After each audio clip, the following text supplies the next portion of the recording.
Hi there, I'm Christine Dunbar from speechmodification.com, and this is my Smart American Accent training. We've reached day 24 of our 30-day accent challenge, where we bring you a live video each day to help you with pronunciation, intonation, and other elements to improve your American accent and improve how well you're understood when you're speaking American English. Today, I would like to talk about one of the most common error patterns, accent error patterns, that affects most people when they're speaking American English, and give you some tips on how to correct this pattern, how to be aware of it, what it is, and some good information on that. There's also some information and help on my website, speechmodification.com, as there is for each day of the challenge. I have practice materials for you and links to other videos that can give you more details and assistance with the various patterns we've been working on. So today, I want to pay attention and learn a little bit about what happens with voiced sounds at the ends of words. Most people have a tendency to devoice the voiced sounds at the ends of words.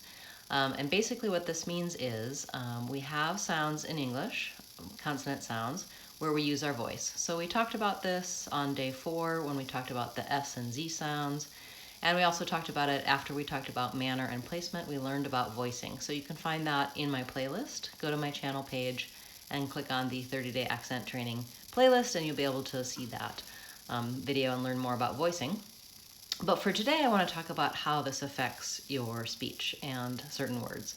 So we're going to be looking at the sounds D, like D. I'll say the sound instead of the letter because the letter is not always correct. So the D sound, the B sound, usually spelled with B, the V sound, usually spelled with V, the G sound, usually spelled with G, the J sound, usually spelled with J at the beginnings of words, or in this case, usually spelled with GE at the ends of words, and the Z sound, usually spelled with S or Z at the ends of words.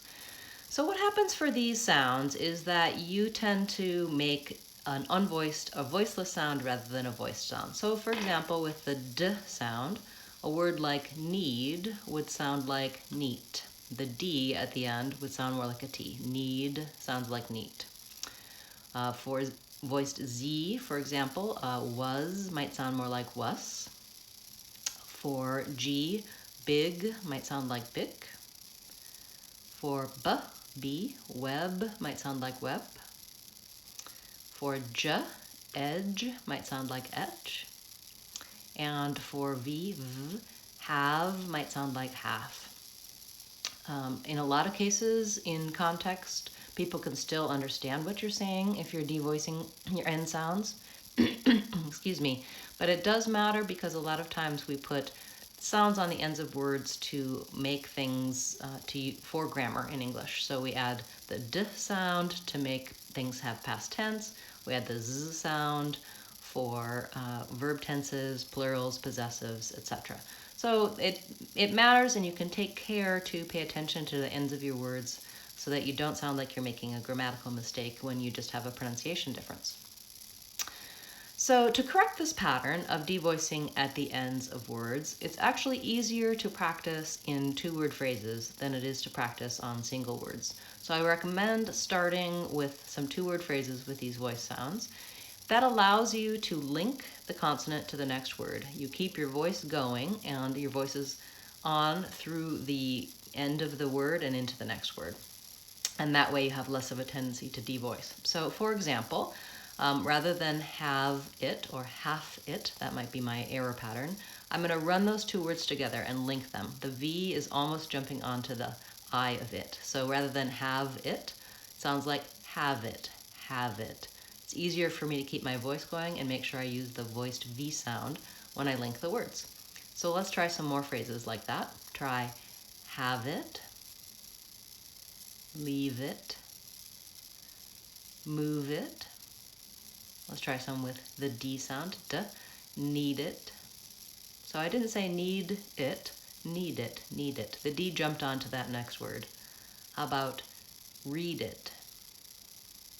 For the Z sound, we can try was it, is it. So rather than was it, or devoicing to was it, I run that Z on, it jumps onto the next word. Was it, is it. For the J sound, let's try the edge of. So I'm almost saying jove, jove. That's helpful for people. Sometimes they can easily say the J sound at the beginnings of words, but not at the end. So rather than edge of, the edge of, edge of. How about the judge of? For the G sound, let's try a bag of.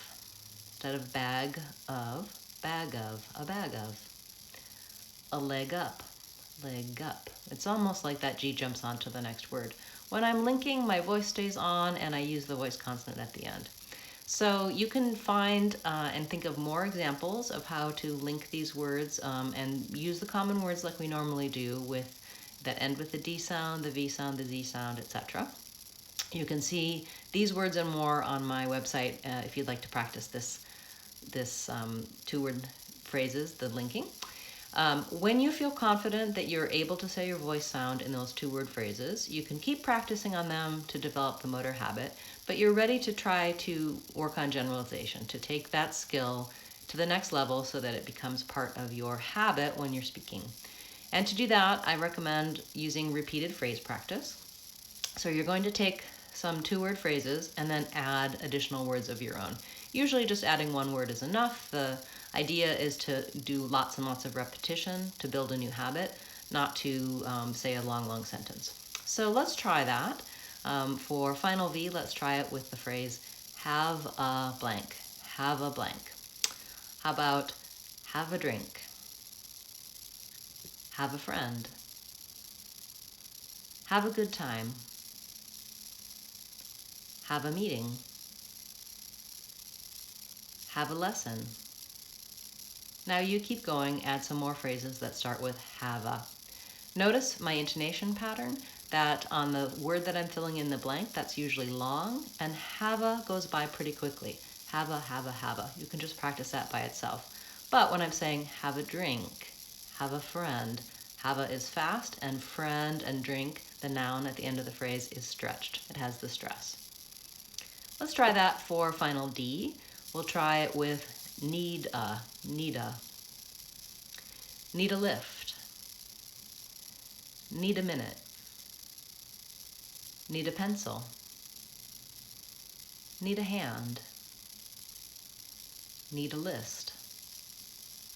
Same thing, I'm going quickly on need a and stretching out the second word. Need a lift, need a minute. Need a is unstressed and the noun at the end is stressed and stretched.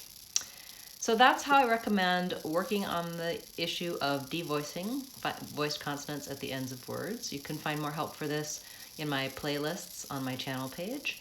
If you subscribe, you'll get notified each time that we're live for the rest of the 30-day challenge, and also for our Friday live question and answer classes, where I take your questions about the 30-day accent challenge and then any other questions you have about pronunciation, intonation, and improving your American accent. So I hope to see you tomorrow for day 25. We're going to be looking at the vowels E and I. Many people need help understanding and differentiating those two vowels, so we're going to take an in-depth look at those vowel sounds. You can catch all of my videos on my playlist and on my website. Thanks for being here today. I'm Christine Dunbar from SpeechModification.com. Remember, if you want to sound American, you can do it. SpeechModification.com.